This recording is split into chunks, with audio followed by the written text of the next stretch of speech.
Discover the transformative power of Zen and the art of NLP. A lot more success with a lot less stress on Transformation Talk Radio. Every Thursday at 9:30 a.m. Pacific, Dr. Steve Simpson combines the principles of Zen philosophy with the techniques of neuro-linguistic programming to help you achieve your goals with ease and tranquility. Whether you're seeking personal growth, professional development, or improved relationships, this show offers practical strategies and insights to navigate life's challenges with a calm and focused mindset. Get ready to embrace a new level of success and serenity. Zen and the art of NLP starts now. It certainly does start now, today, because one of our greatest gifts is probably the one you never think about. It's all about balancing the three main parts of your brain. Your lizard brain is the most important because this is where most of your thoughts start and often finish. Get this right and you will glide through life like a swan on a calm lake. Get this wrong, and your life might be a never-ending series of tropical storms. So let's not do that. I'm Dr. Steve Simpson, and you are listening to Zen and the Art of NLP on Transformation Talk Radio. Every week, we will choose a topic highlighting a core skill of neuro-linguistic programming, known as NLP, because we believe in your potential to grasp and apply these concepts in your life. How do we know? Because you're here. As long as you watch or listen or both, we'll take care of the rest. And stay to the end, of course. The three foundations of NLP are 1, modeling excellence, 2, using effective language patterns, and 3, learning how to connect to the massive power of the unconscious mind, mainly through hypnosis, although there are other routes. These foundations form the basis of NLP and are crucial for understanding its principles and techniques. Now, we'll also explore Zen philosophies. Zen is a state of calmness, attentiveness, and inner peace. It shares a common goal with NLP to enhance personal development and improve communication skills massively. Someone with a Zen attitude approaches a situation calmly and with a focused awareness, because this is the home of peak performance and the source of massive results. Today's headline topic is the power of understanding why your brain can get you into trouble. And the part of the brain that can get you into the most trouble is your reptile brain, sometimes called your lizard brain. And I got 3 quotes about this that I've dug out. Number 1, do you know what celebrity Hank Green thought about lizards? He said, the path to success isn't through my lizard brain, it's through high-quality collaboration and making good stuff and understanding difficult situations fully enough to come up with good or even great solutions quickly. Is he right? Well, we might find out. Certainly a long sentence, so Mr. Hank. Do you know what actor Udo Kier thought about lizards? He said, I've got a ranch, and when I sit there and I see a little lizard and birds, I really love what I see, and I'm in love with nature. That's always a great place to start. And finally, do you know what musician Trevor Dunn thought about lizards? He said, I feel akin to the platypus, an orphan in a family, a swimmer, a recluse, part bird, part fish, part lizard. I reckon he could be on the money there. We'll find out. And the source of these 3 inspirational quotes is from brainyquote.com. So stay with us for the next 30 minutes and let us help you experience that sweet spot of mind, body, and soul to embrace a new level of success and serenity, helping you achieve a lot more success with a lot less stress, because I think that's what most of us would like. Please post your questions and comments, and I'll do my best to answer them in the final part of the show. You can also call us now on our live call-in number, 1-800-930-2819.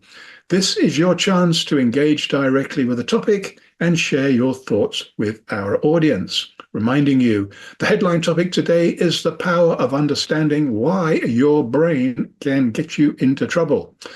I think we're now ready for our next adventure, and we will dive deep into the swamps. The swamps. I warn you that you may never think the same way about yourself again. So you've got two choices. You can turn back, or you can be brave. Trust me, I'm a doctor. Sometimes that works. So anyway, let's get started right now, as long as you're still here. The step one of the three today is learning how our brain works and also how our brain develops, because this can help us achieve a lot more success with a lot less stress.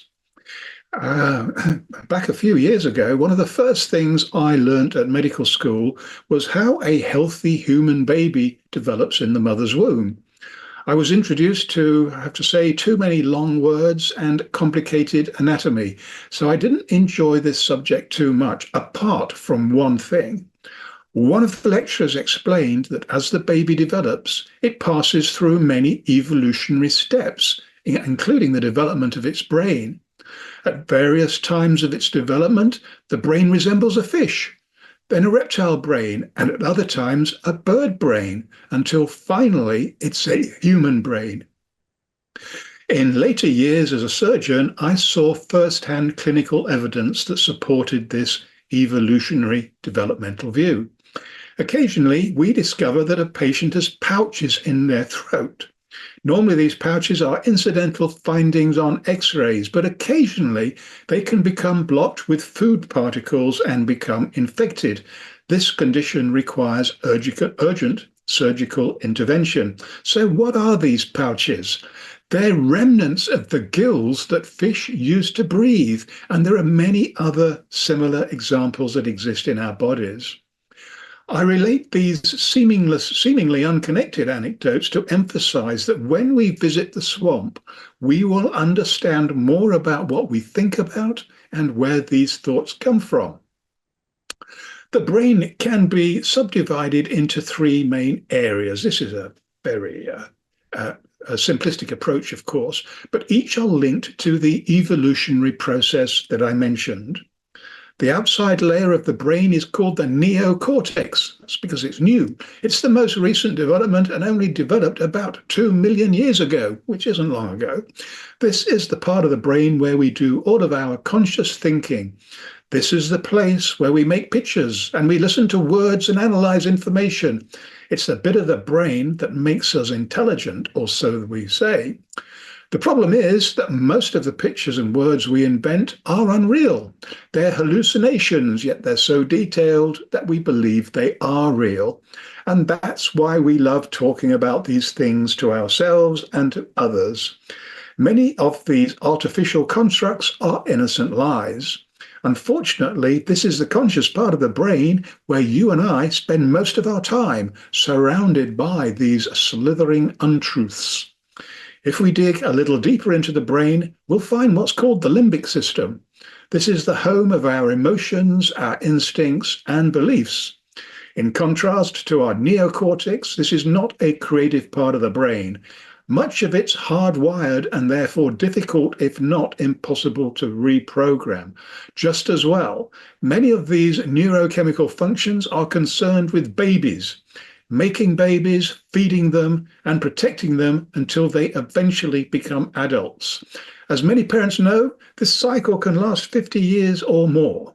Humans spend more time nurturing their young than any other species, and much of this behavior is unconsciously programmed. Step 2 of 3 is learning more about our reptile brain and why it can get us into so much trouble.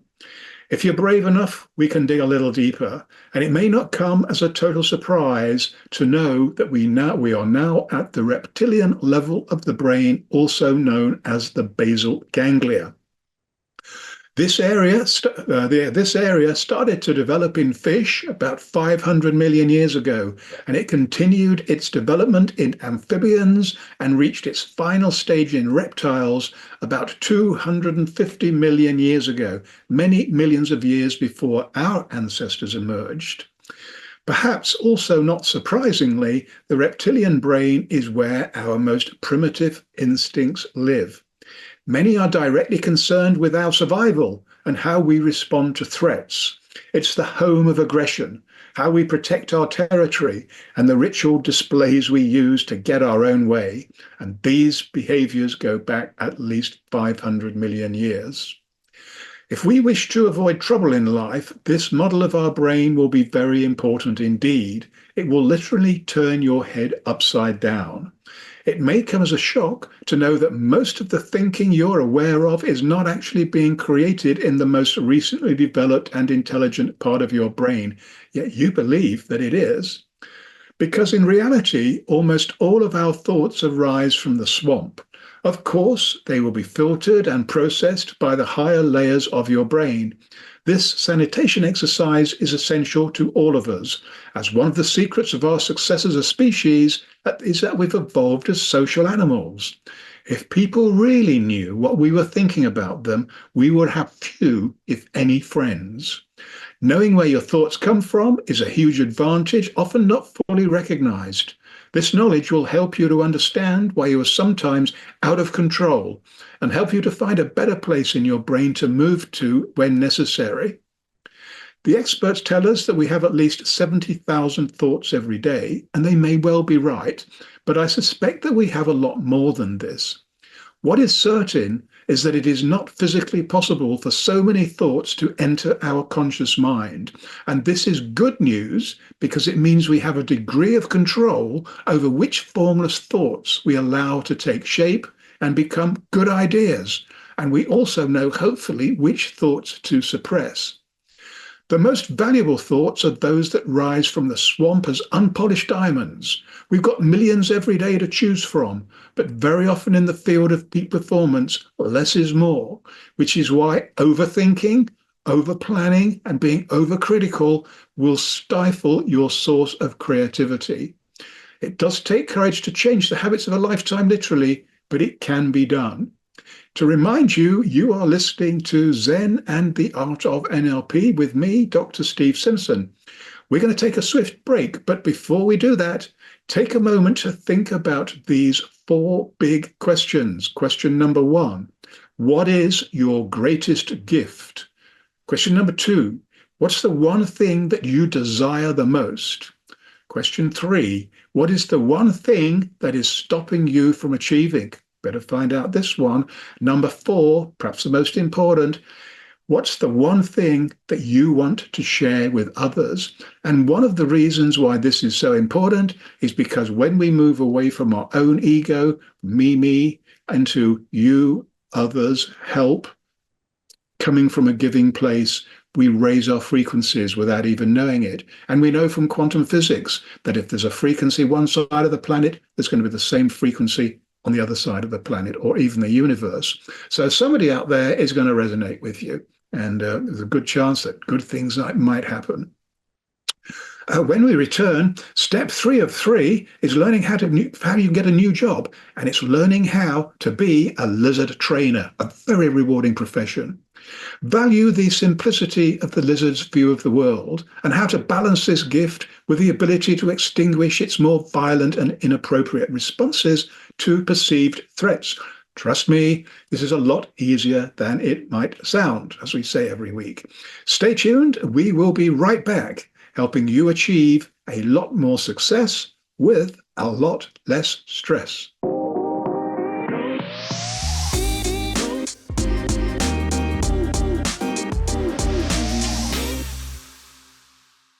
And we are right back. I hope you enjoyed pondering those 4 big questions during the break. And I've got another big question for you now. Please email me and tell me how you answered those 4 questions and which, if any, I can help you with. My address is doc@drstephensimpson.com. I'd like to use this as content for a future show, and in return, you will help others struggling with the same issues. Because when you help others, you raise your frequencies and receive many gifts from the universe in return. You can also be anonymous. If so, tell me this in your note. As I'll explain shortly, I will send you a free gift in return for your answers to the 4 big questions. Now, how exciting is that? The best way to find out more about me and my work, and I hope you do, is to check out my website, drstephensimpson.com. Sign up for my free weekly newsletter, that's an extra free thing, and discover plenty of other free stuff to explore, including the Zen Doctor and Poker Genius podcast channels, which are continuing their surge up the charts as we speak. If you feel rich, and I hope you do, and I hope you soon will be rich, you can also purchase some great books, hypnotic audio books, and coaching programs. And as you would expect, I confidently recommend any of my products on my website. A good place to start would be the Zen Guided Meditation audio book. And this is my free gift to you in return for your answers to the 4 big questions. Here are a few more details about what this audio book's all about. I learned how to meditate at the age of 21, and I'm still learning. And that was probably one of the best decisions I made, certainly at that age, because it turned out to be one of the most valuable investments of my time and money. Meditation and hypnosis are very similar, altered mind states. This audio book contains elements of both and will change the way you think in a good way. I compose the background music, this music I use on this show as well, by the way, and it's definitely hypnotic. It has sold many thousands of copies. So if you listen to this audiobook daily, and you will be calmer and make better decisions. After 1 month, you'll notice the difference, and your family and your friends will notice the difference even more. Step 3 of 3, the final step, is learning how to get this fantastic job of being a lizard trainer. And I'm going to tell you a story about my acting career. I can tell you I don't do any acting anymore, and there aren't many stories to tell, but this is a good one because I had a great part for a change, and it was to play Charles Darwin in a TV documentary series. And the highlight of the series was to do some filming with a dragon lizard. I was hoping to go to the Galapagos Islands. I wasn't quite right there. We shot the scene on a cold April day on the south coast of Kent, which is in England. There were 2 zookeepers there, and they wanted to have a chat with me first. They said, come over to the van and we're going to introduce you to Annie. Okay. And they say, it's very important that she gets to like you. I said, good. How are we going to do that? They said, don't worry, we'll show you when we get there. So they opened these 2 big doors of the van. There's a big cage inside, and there is this huge lizard, which has got big, big teeth and talons. That's all I could see. And he said, you see that little hatch on the top? He said, you got to lift that up, and slowly you got to put your arm in, and you've got to stroke Annie on the side of her cheek. And if she likes you, she'll close her eye. And I said, in a sort of a trembling voice, I was trying to be brave, what happens if Annie doesn't like me? They said, that's why there's 2 of us here. So I didn't have a lot of confidence, but I couldn't get out of it at this stage. So I did what I was asked to do. And good old Annie, she closed that eye, and she was an absolute star. In fact, she stole all of my limelight, not that I had very much. But I've thought about Annie many times since. And several years later, I came to a game-changing conclusion. I recognize that almost all of my work with clients targets the unconscious mind, and particularly the reptile brain. While the idea of a distinct reptilian brain in humans remains controversial, the model of the brain structures this term refers to has advantages, not least because it's simple. If I tried to explain complex neuroanatomy and neurophysiology, which I do know about, I've had to study that, my clients would rush to the nearest door or window. However, they can always relate to the concept of a lizard brain. To put it mildly, it helps them understand why some of their life decisions are not very helpful. But put this into the context of a primitive part of our brain, and it becomes understandable and even forgivable. This transformational insight can also help them to moderate these reflex actions and become more Zen-like in their approach to the challenges of everyday life. While crucial for our well-being, our reptile brain can definitely lead to some downsides, and these include impulsive decisions. The focus on immediate needs can lead to rash actions. We might blurt something out in anger or prioritize instant gratification over long-term goals. Difficulty with long-term planning. The reptilian brain isn't great at complex thought or considering future consequences. This can make sticking to diets, saving money, or working towards long-term goals challenging. Any of this sound familiar? does to me, heightened stress response, the fight or flight reaction, essential for survival in danger, can be triggered by everyday stressors. This can lead to anxiety, difficulty relaxing, and even physical health problems. And we don't need any of those, thank you very much. However, it's important to remember that the reptilian brain works with the more developed parts of the brain as well. By consciously using our reasoning and foresight, we can mitigate these downsides, and the potential upsides can be great. It's got basic survival instincts. This includes things like hunger, thirst, fear, and reproduction. These drives are crucial for staying alive and for passing on our genes. Quick reflexes. The reptilian brain is wired for fast, automatic responses to stimuli. This is essential for avoiding danger or catching prey. Habit formation. The basal ganglia, a part of the reptilian brain, as we mentioned, is involved in forming habits and routines. This can help conserve energy and ensure essential tasks are completed. It's brilliant for motivation, and if you're feeling unmotivated, the answer is there. You just got to find it somehow. And the big question is, how can I maximize the advantage of using my reptile brain while minimizing the disadvantages? Find an answer to this question, which will catapult your performance to at least the next level. I can help you with this, but I can't do it for you. It will take some of your commitment and tenacious persistence. It's very simple, but do not underestimate its power because of that. And then you will learn how to reinvent yourself as a lizard trainer, and this is what it's going to take. When confronted by any challenging situation, give yourself at least 2 seconds, and preferably more, to think before you do or say anything.